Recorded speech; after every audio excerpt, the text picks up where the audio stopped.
नमस्ते।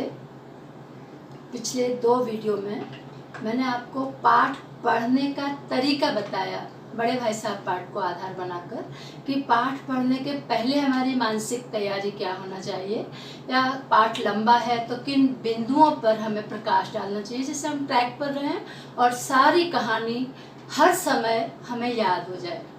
आज मैं बड़े भाई साहब पाठ आपका मुहावरों से भरा हुआ पाठ है, तो इसी पाठ के साथ भाषा, शैली और मुहावरों पर अपना सारा फोकस करूंगी, जिससे आपके 10वीं की परीक्षा में 4 नंबर के जो मुहावरे हैं उसमें आप पूरे में पूरे अंक ला सकें। तो पहले मैं बात करती हूँ भाषा की।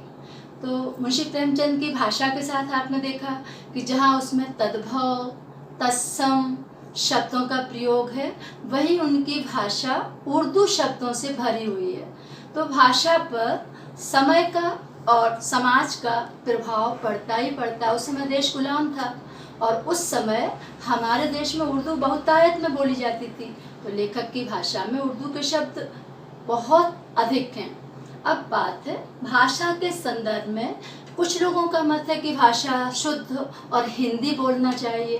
तो यहाँ आप 10वीं के बच्चों को आपका ही मत हम आपसे पूछ सकते हैं कि आपको क्या लगता है, वर्तमान में अगर आप अंग्रेजी माध्यम के स्कूल में पढ़ते हैं, दिन भर आपको इंग्लिश में ही क्लासेस पढ़ना होती हैं, वहाँ आप केवल 1 घंटे में क्या शुद्ध हिंदी बोल सकते हो? नहीं, क्योंकि हम जो सुनते हैं कानों से वही तो हम बोलते हैं, और इसे हम भाषा का विकास ही कहते हैं। क्योंकि मेरा खुद का नज़रिया है कि जो भाषा जितनी लचीली होगी, जितनी फ्लेक्सिबल होगी, उसका उतना ही विकास होगा।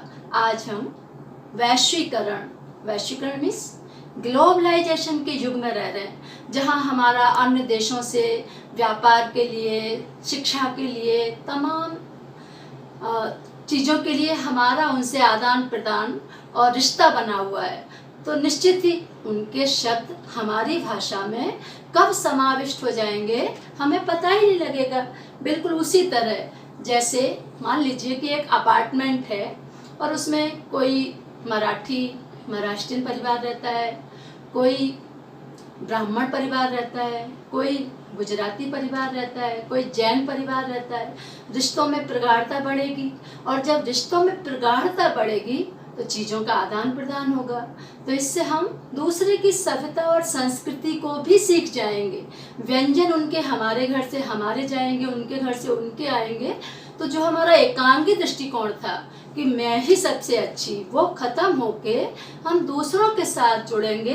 तो ये हमारा आपकी नज़र में विकास है या ह्रास है? ये क्वेश्चन हमेशा हमारे सामने खड़ा होता है। तो इसे मेरी नज़र में तो भाषा लचीली होना चाहिए, और ये भाषा का विकास है। क्योंकि नदी की तरह छल छल करती हुई भाषा आगे बढ़ती है और अपनी गति पकड़ लेती है। पर जहाँ तक लिखने की बात है, लिखते समय हमें विशेष ध्यान रखना है कि लिखने में मानक हिंदी का प्रयोग ही करना है। वहीं एक और बात आती है कि किसी को देख के लगता है कि उसकी भाषा में पंजाबी लहजा है, हम हंस देते हैं। कोई साउथ इंडियन है, लिंग की गलती करता है, हमें हंसी आ जाती है। अगर मैं बुंदेलखंड को बिलोंग करती हूँ तो मेरा लहजा बुंदेलखंडी होगा। तो ये हमारी व्यक्तिगत निजता है, और ये कोई अपमान की बात नहीं है, ये हमारी अपनी पहचान है जो रहेगी। लेकिन लिखने वाली हिंदी सबकी एक स्टैंडर्ड लैंग्वेज जिसे कहते हैं, वो मानक भाषा होगी। तो ये तो भाषा की बात थी। अब बात है मुहावरे की। तो सबसे पहले जो हमने बात की थी कि जैसे ही हम शीर्षक शब्द आए मुहावरा, तो पहले तो हमें पता हो कि मुहावरा शब्द खुद अरबी भाषा से लिया गया है, और हम इसका प्रयोग क्यों करते हैं, क्यों हमें हिंदी में मुहावरों की ज़रूरत होती है। तो फिर मैं अपने अंदाज में आपको बताऊं कि एक सब्जी बनाते हैं हम, तो हमें लगता है कभी इसमें हींग का फ्लेवर अच्छा लगेगा, किसी चीज़ में जीरे का तड़का अच्छा लगेगा, और किसी चीज़ में गरम मसाला अच्छा लगेगा।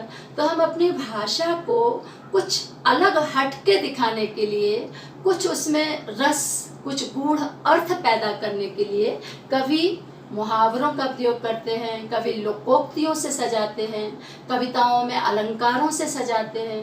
तो ये हम भाषा के सुंदरता के लिए और उसके अर्थ को और अधिक गंभीरता प्रदान करने के लिए हम इनका प्रयोग करते हैं। मुहावरे के बारे में आप कक्षा 6 से मुझे लगता है जानते हैं, अच्छी तरह जानते हैं कि मुहावरे का शाब्दिक अर्थ नहीं होता, लक्षणार्थ होता है, गूढ़ अर्थ होता है, इनमें छुपा हुआ रूढ़ अर्थ होता है। ये प्रचलित हो जाते हैं और उस चीज के लिए चलने लगते हैं। मुहावरे जहाँ से प्रचलित होते हैं वहाँ के सामाजिक परिवेश को भी दिखाते हैं, मानसिक स्थिति को भी दिखाते हैं। तो मुहावरे में शब्दार्थ नहीं होना, इसका मतलब क्या है? जैसे मैंने बोला अंगूठा छाप, तो इसमें कोई अंगूठे की छाप नहीं लगानी है।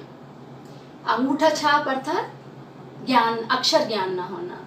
लोहे के चने चबाना, तो इसमें ना लोहे के चने हैं और ना ही उसको चबाना है। लेकिन आप समझ जाएंगे कि बड़े भाई साहब को पढ़ाई या परीक्षा में पास होना लोहे के चने चबाने जैसा था। फिर पहाड़ लगना, पहाड़ लगना में कोई पहाड़ सामने नहीं है, पहाड़ लगना मतलब उनको बहुत कठिन लगती थी पढ़ाई। तो इस तरीके से आपको बड़े भाई साहब पाठ में मुहावरे के संदर्भ में लिए गए और उन मुहावरों को वहाँ से खींचकर आपको कक्षा में दोस्तों के बीच किसी और चीज के लिखने के समय उनमें से कौन सा मुहावरा आप प्रयोग कर सकते हो। तो इस तरह से अगर आप मुहावरों का प्रयोग करोगे तो मुहावरों का अर्थ भी आप जान जाओगे और उनका प्रयोग वाक्यों में कैसे सुंदर बनेगा ये भी आप सीख जाओगे। तो खेल खेल में कैसे मुहावरे प्रयोग करोगे कि आज डैश बच्चा कॉपी नहीं लाया तो शिक्षिका ने उसे आड़े हाथों लिया।